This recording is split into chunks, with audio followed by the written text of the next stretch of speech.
Oh, good afternoon, good afternoon. There you go.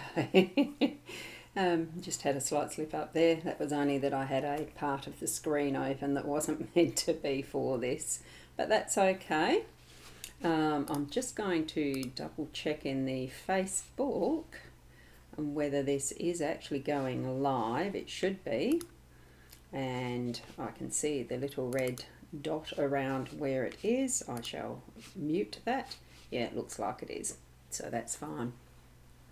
It's interesting to see how much of a delay there is from where it's going out to what I'm doing as to what you can see the 20 seconds later or something. I'm not quite sure how big the delay is, but anyway. I'm Ros Boundy, and I'm here to bring you a little bit more on the start writing, keep writing aspect of a Boomer Press / Book Nook. And although I'm probably going to rename that one for these Monday and Thursday sessions, because the Sunday evening session is going to be definitely Boomer Press Book Nook, and I'll be planning something a little different for that one compared to what I'm doing now. Now, I did take people through the website a couple of times, but I will just put that here in the comments because I didn't do it before. So here it is. Expect it to come through to the relevant areas that's allowed to go to, which is looking like that's YouTube. Yes, 5 Foot Rope TV, mytimetv.live, and it won't go to Ros Boundy because that's a profile. I don't think the links go to that one automatically. No, it doesn't. And I've seen it pop up in the chat stream on the 5 Foot Rope TV. Is it a group or a page? Anyway, it's there, so you can actually click on that and have a look at the website yourself. But that's not all that we're here for. I'm helping people to find where they're at with their writing and see what type of help you might need to get moving ahead with, whether it's stories as in fiction stories that you're writing, or whether it is non-fiction stories you're writing, or whether it is memoir, that type. There's so many different genres of books out there.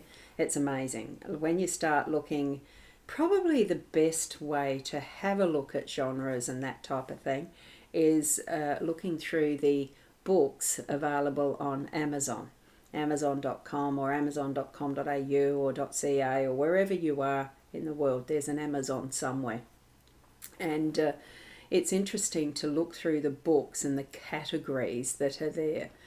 Not that the categories cover all the genres, but that's where different style of books are pretty much in the, it's covered by the categories, but that doesn't mean that's the genre that is being written or read, for that matter, because we're here to read books as much as to write them as well.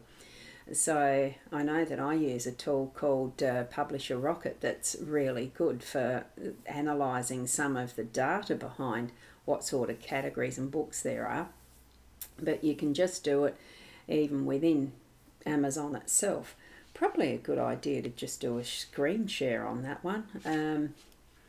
I might even just do that, see if that's going to come up with anything interesting, just as have a look at what types of books are available and whether it fits your own genres. Now I'm just going to open the screen share a bit more. Here we are, and I think I have to go like, oopsie, hit the wrong button, sorry. Oopsie. I'll go to the screen sharing, and what I've done here is just poke in a bit of a, let me have a look. I'm sure I'd set the screen sharing screen. It didn't swap. So much from buttons. Ah, there it is. It's given me the screen. Yay. Hi there. As you can see, this time I did work out how to get myself in the little picture up the top. just so that it didn't feel like you were listening to a vacant screen. It's not, because I'm here up in the top corner. I'm assuming that you can see all of what I'm doing here. I might just widen that a little bit further. It's just so that when we look at books, you can get to some of the things that Amazon bring up like that. When you start into what are the Amazon realm of shopping, you've got a label here that is books, so that you can go direct to that. Or there is, change address. Look, address is correct. I'll just leave it. I'm not in Adelaide, but I'm not signing in either. So this is where you go to for all of the books department. And as you can see, there's so many different categories down the side here. And what you probably would be looking for is, if you're into romance, you can type it in there up the top and you get the romance categories here. And there's all different sorts. So it goes, oh, well, wherever it is, there it is. So you could look at it that way on the romance category, definitely there. And then when you start looking into the different types of romance, you might see there's romantic action and adventure. Then there's romantic, oh gosh, some of those covers.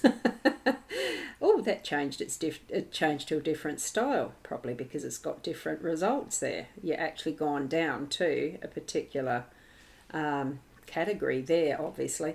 You can tell I don't do much looking in these. Oh, there you go. You can drop down there as well. Amazon all departments, books there. Let's go back to books because I don't know where that... It's been a while since I've searched Amazon like this. So you've got all different ways that you can actually look at the different departments within Amazon itself, but it gives you an idea of what types of genres there are out there in fiction and non-fiction. So as you can see, there's certainly quite a list of broad categories, and then you might go into something that is the more defined categories, like you have here with the biographies.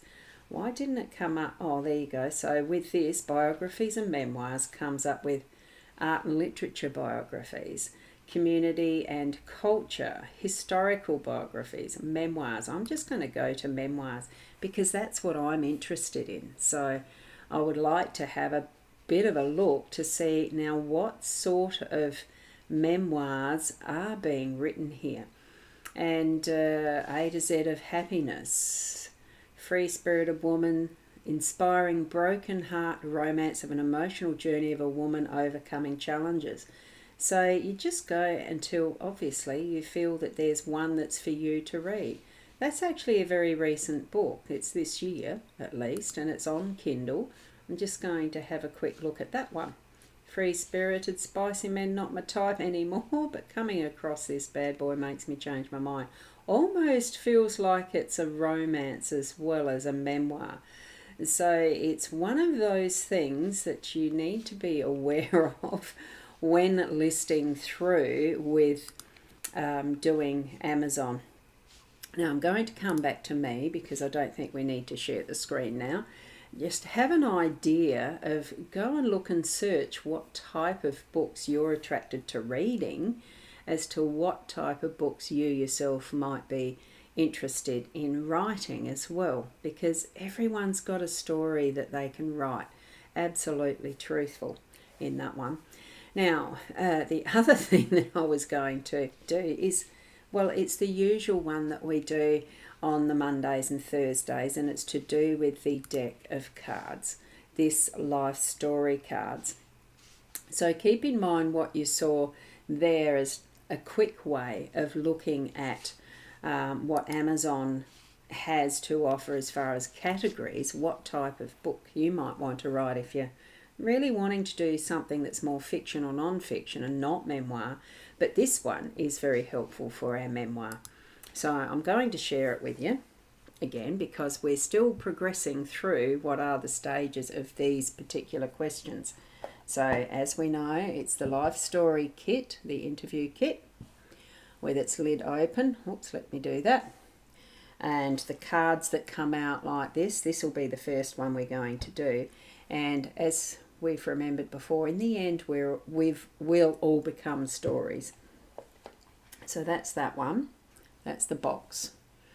I feel like my screen's just a little bit smaller. Maybe I'll change the setting on that.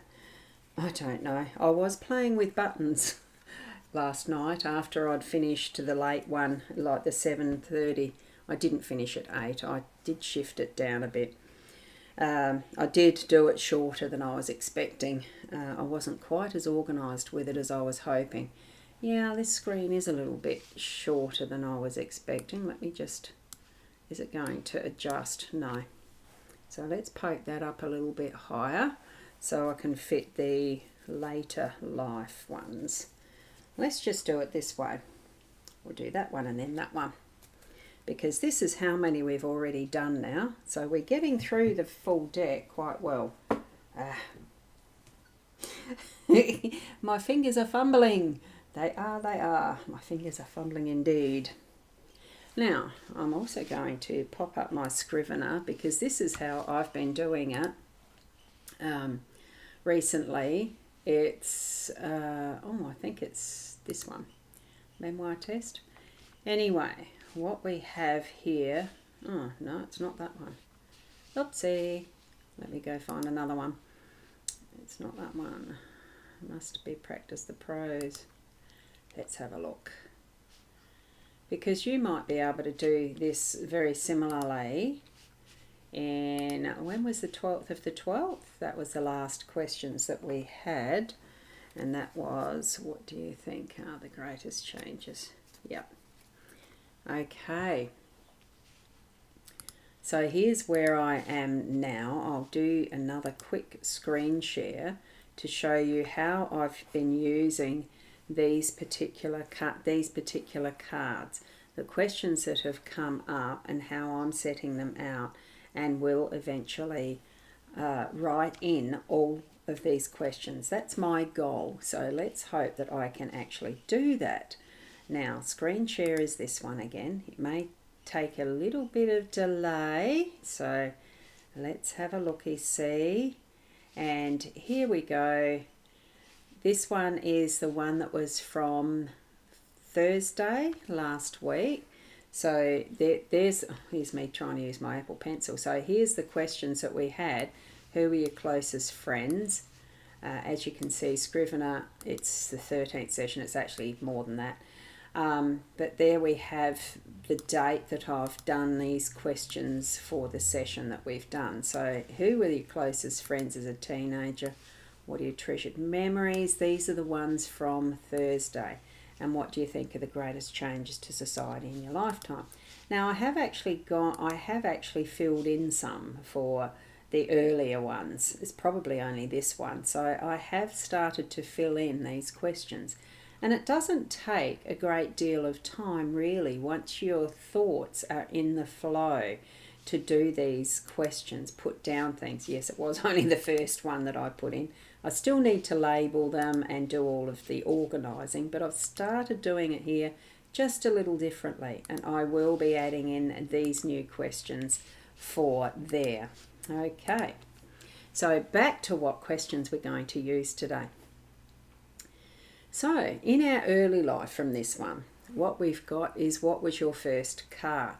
Now I actually think that this is particularly too early in early life. I would consider that early life is that is up until you leave school.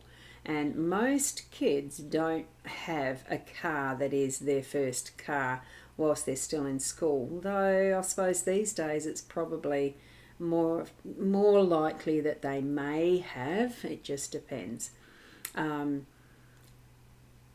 I didn't actually have a first car myself. The first car I remember Mum and Dad having was some sort of a Holden thing that we used to sleep in the back while there was dances on. You know, we'd be spread across the back seat and stuff if Mum and Dad had decided that they wanted to go to dances.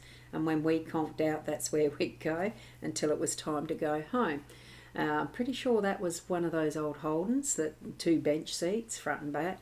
So you sort of did fit. We did, sort of, toe to toe, head to toe, whatever way you do it, where your feet are in the middle. So that's what I remember of the early life, very early. But then when I had my first car, it was jointly with my husband at the time. And I think the first car that we ever had was a little red Galant, because he did need to sell his Charger. Because he had a red and black red Charger with black stripes. I loved driving that, but we did need to upgrade because of building family, growing family. And we had a little red Galant for those first few years. So that was our first car. It was good to drive.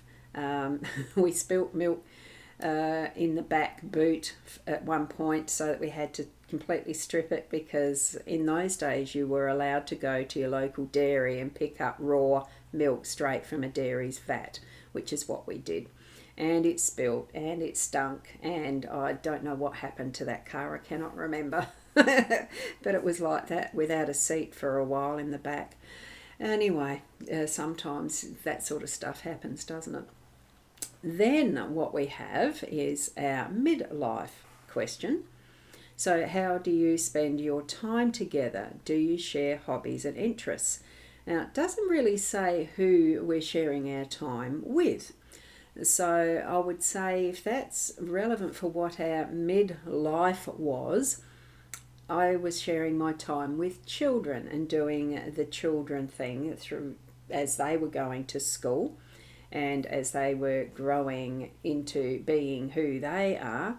I was certainly sharing hobbies in the way that I did learn how to play croquet, and I was one of the founding members of the Meningie Croquet Club, and that was a real lot of fun. And so there was sharing hobbies with friends with that. My husband was a work maniac, workaholic, work maniac, whatever. He didn't really spend much time on doing any sports once we started our own business. So even his football interests started to wane. We continued to be sponsors of the football club, but it certainly wasn't where he was playing himself, because he realised the risk of injury was to earning capacity in a business that you're running yourself. So that's what happened there. He didn't develop any hobbies that I'm aware of, besides probably spotlighting and getting with his mates occasionally. For myself, how do you spend your time together? Well, this was where, if this is talking about your partner in life and that sort of stuff, there wasn't much of it. There was a holiday in October 1987, one family holiday that we did take up to Alice Springs. So that was a very interesting time, 2 weeks away. And it was a very interesting time. So anyway, how I spend my time together is pretty much online. I get along with a lot of people online with doing these types of live streams, and groups that gather for interesting subjects and that sort of stuff, like writing. So in the way that we do a lot of our learning now, it can be by webinar, by interactive question answer, that type of thing. And even in private groups, that sort of thing. So there's a lot of different ways to put that together as answers to your questions. How do you spend your time together with your partner? Yes, and what sort of hobbies do you have? I have been very handy with my hands at times. I did bob and lace making. I haven't taken it up since breaking my wrist and thumb. I don't know whether I can pick the bobbins up anymore. We'll have to see when I get around to it. It's things like that what's your interests? Write them down. And the last one that we've got here is later life and reflection. So name the most memorable global events you've lived through. And that would be a very interesting one for me to answer if I could remember them, mainly because I feel that for myself, I was so more involved in the immediate lifestyle of life, living, family, and all of that to support them, that a lot of the global events, I don't think I took much notice of the news. You know, even as different governments came in, big news events like that. I can remember the global event that was the death of Lady Diana, um, or Princess Diana, sorry. I can remember, or was she back to Lady? I can't remember. But anyway, that accident, I remember that on the news, and that event. I felt so sick seeing the visuals of that. I can remember that feeling of devastating sadness. And the other one was when the two planes flew into the Twin Towers over there for that the 9th of September. Or is it the 11th of September? 9/11. I can never remember which way the American dates work. I think it's 9/11, isn't it? So that makes it September 11th. So I remember I was watching TV as the news broke at that point in time. It flashed across the news, and I went in to wake my husband to say, this has happened. It's terrorism, whatever it is. There's a plane that's flown into one of those towers. Horrible, horrible. And then the second one, that's when I'm pretty sure everyone knew there was something not quite right with it.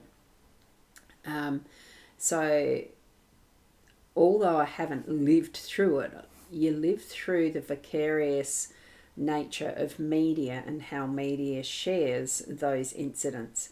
What other things that were shown at the time as a result of that was horrendous. Like, it really did make me, I did feel pretty crook about it for a number of days because it was so horrendous.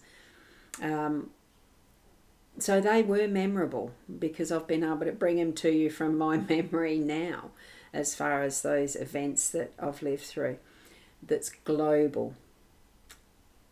The tsunami that was on the news that flattened, was it Bali, somewhere over there in the Southeast Asian countries? That's another one that comes to my memory.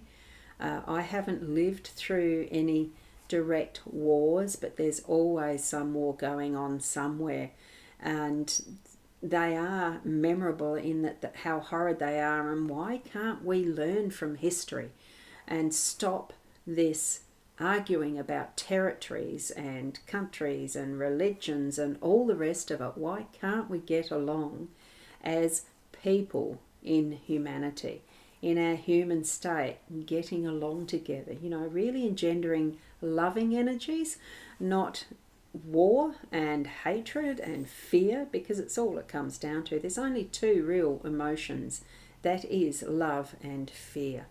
That's my belief and understanding. So, around all these global events, let's share some love to really lighten and bring forward more of the positives in what are basic human nature. It is love. When we really look hard at what are we here for? It's for love. It's for happiness and joy. It's not for the other things. What are we striving for?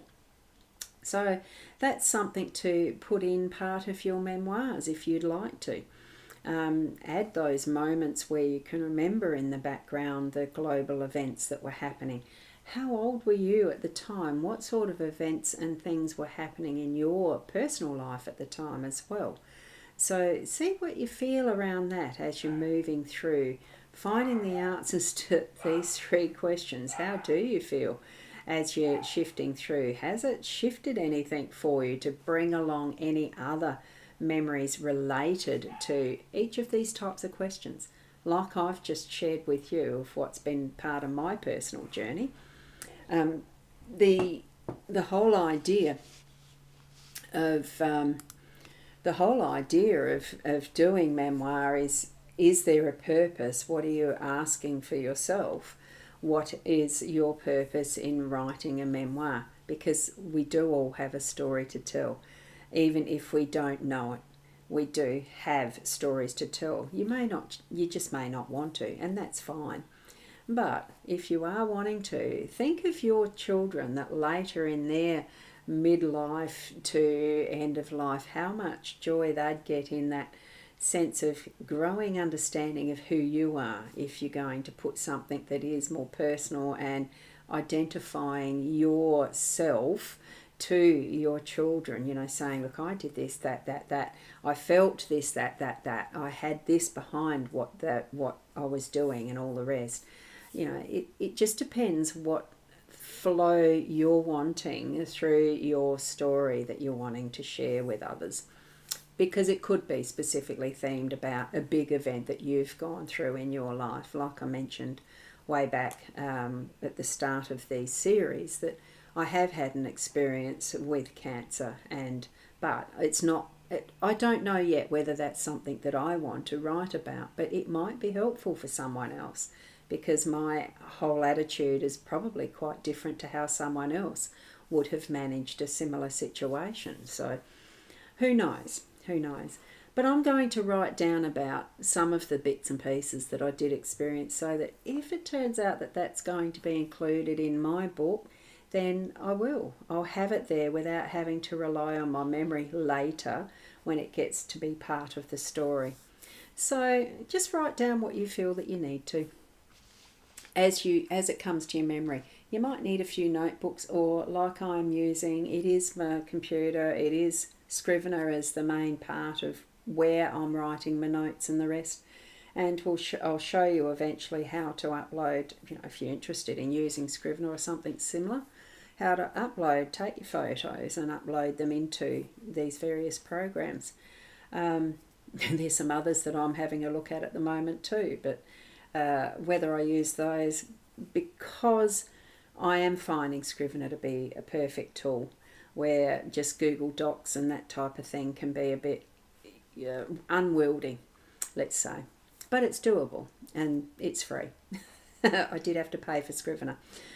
Okay, so that's where we're at for today. Thank you so much for sharing your time with me in watching the replay, or with me even now. I do notice there's... Oops, I've got a funny noise out there, sorry. I do notice there is someone watching live. I'm not seeing any comments, so that is fine. If you are watching as a replay, certainly put the hashtag replay, and you can put comments in the stream afterwards just to ask questions if you like. And certainly get onto the boomerpress.online as far as the website goes. I do have a contact form in there as well. And I look forward to Thursday for more of these questions. So I'll see you then. Bye for now.